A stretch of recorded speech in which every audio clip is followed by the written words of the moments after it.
ஆமென். என்னுடைய மனைவி எந்த பிரச்சனைக்கும் போக மாட்டார் என்கிற நம்பிக்கை வந்து விடுகிறது. தேவையில்ல காரியங்களில் என்னுடைய மனைவி ஈடுபட மாட்டார்கள். என்னோட மனைவி கவனமாக நடந்து கொள்வார்கள்.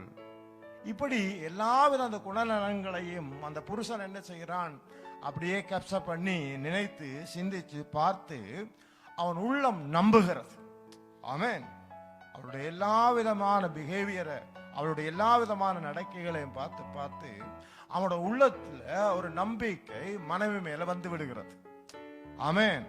அதோடு கூட அவளோட வீடும் ஆசீர்வதிக்கப்படுகிறது. காரணம் என்றா அந்த குணநலன்களோடு கூட தேவன் ஆசீர்வாதத்தையும் கொடுக்கிறார்.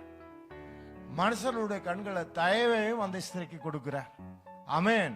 போகிற இடங்கள்ல வருகிற இடங்கள் எல்லாம் அந்த கனம் பெற்ற ஸ்திரியாக அவள் மாறுகிறாள். ஆமென். எல்லோருடைய தயவையும் அவள் பெற்றுக் கொள்ளுகிறாள். தயவு பெற்ற ஸ்திரிக்கு ஜனங்கள் உதவி செய்வார்கள். ஜனங்கள் உதவி செய்கிறதை விட கீழ்ப்படுகிற ஸ்திரிக்கு தேவனும் உதவி செய்து விடுகிறார். ஆமென்.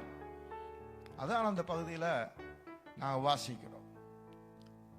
அதே 31வது அதிகாரத்தில் 29வது வசனமும் 30வது வசனத்தையும் வாசிப்போம். அநேகம் பெண்கள் குணசாலிகளாய் இருந்ததுண்டு.